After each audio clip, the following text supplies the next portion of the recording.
Are you looking to buy your first drum set? If you've ever tried shopping for drums and it got really overwhelming really fast, this video is for you. My name is Keith, and I've been a professional drummer and music educator for over 25 years. And in this video, I'm going to tell you exactly what I wish all my students and parents knew before they bought that first drum kit. This is going to clear up a lot of confusion, help you make decisions about what you actually need, and give you the confidence to make a purchase that you're not going to regret. Okay, you might regret buying drums just generally because they're loud and they're going to get played a lot, so maybe we should start with earplugs? So I'm going to be mentioning a lot of products and companies in this video, and I just want you to know I'm not sponsored by any of them, although I wouldn't mind. I'm recommending them because I like them, and I trust them, and I think they're good for students and young drummers. So let's get into it. You might be in a hurry, and if you are, you just need the TLDR version. My favorite kit for beginners is the Yamaha Stage Custom Birch with a 20-inch bass drum, toms that are 10, 12, and 14 inches, and a standard 14-inch snare drum. If you buy new, you'll also have to get a hardware kit that includes snare drum stand, cymbal stands, pedals, and a throne, and you'll also need to buy some cymbals. So I've linked my recommendations for all of those things in the description. You will not go wrong with this drum kit. If that's all you needed from this video, thanks for stopping by. Please click like and subscribe, and happy shopping. If you do want to know a little bit more before you go shopping, let's dive into some of the details. Whenever you hear the term drum set or drum kit, those two terms are interchangeable. They mean exactly the same thing. Drummers will also shorten that term to just kit, or sometimes they refer to their rig. It just means a complete playable set of drums and cymbals with everything you need. So what constitutes a drum set? What is that everything you need? It's basically three things: drums, cymbals, and hardware. Starting with the drums, there's really just three terms that you need to remember. The first one is bass drum. The bass drum is the largest and lowest pitch, hence the word bass. It sits on the floor. It's got its own two legs called spurs. You attach a pedal to the side that you play, and it's played with the foot. Another term you might hear frequently is the kick drum. This just means the exact same thing as a bass drum. Because it's played with the foot, we often refer to it as kicking that drum, and so kick drum. The next word is toms or tom-toms. Most drum sets will have at least two toms. One that sits on the floor on its own legs. This is called a floor tom. And one that's mounted on the bass drum on a special arm or bracket. This can sometimes be called a rack tom. Of course, drum sets can have many more toms. You can have multiple rack toms or multiple floor toms. And on higher end drum sets, those rack toms will sometimes be mounted on their own stands. But usually on a beginner or intermediate kit, they're mounted right into the bass drum. The next drum is called a snare drum. This drum has a special switch that's called a throw-off that controls a set of wires that run across the bottom of the drum. These wires are called snares, hence the name snare drum.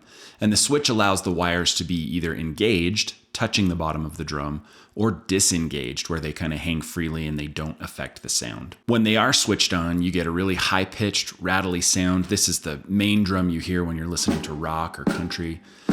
It's the backbeat drum. And when the snares are turned off, it just sounds like a really highly tuned or high-pitched tom-tom. When you're buying a set of drums, you may run into the term shell pack. When you're buying a shell pack, it means that you're just going to get the drums, usually bass drum, 2 or 3 toms, and a snare drum. Although sometimes a shell pack does not come with a snare drum, so be clear about what you're buying before you make your purchase. The shell pack will also usually include the legs for the floor tom and the bracket that connects that rack tom to the bass drum, or the 2 rack toms to the bass drum. Again, with a shell pack, it's not going to include anything else, so we'll talk about what else you need in just a second. The next thing you're going to hear is the number of pieces. So for example, a 5-piece drum set. When we talk about pieces, it refers only to drums. So if you get that standard configuration drum set that has a bass drum, a snare drum, 2 rack toms, and a floor tom, that's still only 5 pieces, no matter what else is attached. It could have a million cymbals, a cowbell, a fan, and a soda machine, and it's still just a 5-piece drum kit. By the way, 5 pieces is kind of the standard configuration of a drum set these days. One quick note about sizes. Earlier in the video, I mentioned I like a 20-inch kick drum and then toms that are 10, 12, and 14 inches. The so-called standard sizes are a little bit bigger than that. It's a 22-inch kick and then toms that are 12, 13, and 16 inches. These are fine. They sound great. But because I've taught so many young students, I kind of don't like those sizes. The problem is when we set those drums up in a way that works for sound, technique, and posture, a smaller player is almost going to have to stand up to play those drums appropriately. I'm 6'1", or about 185 centimeters, and these sizes often feel too big for me. So I recommend getting a 20-inch kick drum for a younger player because you can set that drum kit up small enough that they can play it with good technique and posture. And as they grow, you can use the hardware to make the drum kit grow with them to be a little bit taller and bigger, but it's really hard to get those bigger drums into a small enough configuration to really work for a smaller player. That feels like a mini rant, but really my point is just that you need to consider player size and drum size when you're making that purchase. I always recommend going smaller rather than larger. And for future items, this is going to save you a little bit of time and space and money. When it comes to replacing drum heads or buying cases or loading into a car, those smaller drums are just going to be a little bit easier to deal with. Next up is hardware. This is the part of the drum kit we don't actually talk a lot about, but they're super important pieces that have to do with the stability and the playability of the drum kit. Their main job is to hold everything in place. Hardware includes your bass drum and hi-hat pedals, snare drum stand, cymbal stands, and the seat, which drummers call a throne. As with all things, there's a cheap version and a more expensive version, and especially with hardware, you are going to get what you pay for. So again, you want to look for reliable, established brands like Gibraltar, Pearl, DW, Yamaha, Ludwig, just to name a few. Getting good hardware can be pretty expensive, so you can save a little money by buying things together in a package or by buying used. And just like with cymbals, it is completely normal and okay to buy things one at a time. You're gonna want bass drum pedal, hi-hat pedal, snare drum stand, throne, and at least one good solid cymbal stand. That's gonna be a decent place to start. All right, a lot of drummers' favorite part of the kit is cymbals. Cymbals are kind of like shoes. You get out of them what you invest in them, and they can absolutely make or break your outfit. And they are arguably the most impactful part of your sound as a drummer, so it's important to be really selective when you're buying them. Although unlike shoes, cymbals can last a very, very long time if you take care of them and play them appropriately. If you're buying for a beginner or a younger player, I do recommend spending more on the actual drums themselves and less on the cymbals at the outset. If a drummer has a solid kit with good hardware, they can actually buy cymbals one by one as they move along and as their ear develops and they decide what style they want to play and what they want their sound to be. But I do recommend that you buy real cymbals even if they're inexpensive so that they're fun to play and they have a reasonably musical sound. Also, when you do decide to upgrade, a real cymbal is going to have some resale value. So I recommend you consider a well-established, well-known, and reliable brand like Zildjian, Sabian, Meinl, or Peisty, just to name a few. So what are the different kinds of cymbals, and what do you actually need to get started? First up is hi-hats. Hi-hats are kind of the Swiss Army knife of cymbals. They come in a pair. They go on that hi-hat pedal so that the top hi-hat moves up and down, and they can be used for a lot of things. Most drummers are going to use them primarily for timekeeping, but they can also be used for splashes, crashes, and accents. The next most important cymbal is a ride cymbal. The ride cymbal is usually the largest and thickest cymbal on your kit, and it's designed to be played a lot of notes in a row, usually in a timekeeping function. I like to think of riding like riding a bicycle. You're going to be on there for a while. So rides are designed to take a lot of notes in a row without too much buildup. Next up are crash cymbals. If you think about the word crash, especially in reference to the bike example we just used, a crash is something that happens occasionally and is usually a one-time occurrence. Crashes are generally used for accents and for emphasis and to either start or end a musical phrase.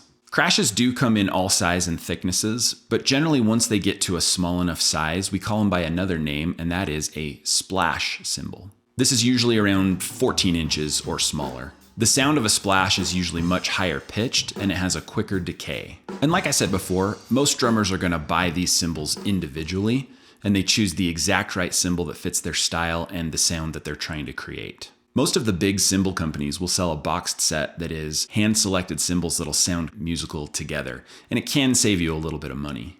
For a beginner drummer, absolute beginner, I think the essentials are a pair of hi-hats and a ride cymbal. Although there are some cymbals that can serve both a ride and a crash role, it's kind of the midpoint of those two cymbals. They are called, unsurprisingly, a crash ride cymbal. And like I mentioned earlier, there's kind of no limit on how many cymbals you want to put on your kit. And usually as players develop and their style develops, they'll choose cymbals and add cymbals based on what sound they're trying to create and the style of their playing. Okay, if you've got drums, hardware, and cymbals, congratulations, you have a complete drum kit. You should be good to go. Oh, don't forget a few good pairs of sticks. Click this video right here if you need help choosing those too. Also, depending on your situation, you may need to think about a rug to go under the drums. Drums are not designed to be played on bare floors. Not only will they slide and move around, but they can also do damage to the floor. One last concept to think about is that a set of drums, or really any musical instrument, is kind of like a car. Most major car manufacturers have entry-level cars, intermediate cars, and then luxury cars. I recommend buying at least the intermediate line of drums if you can afford it, for a few reasons.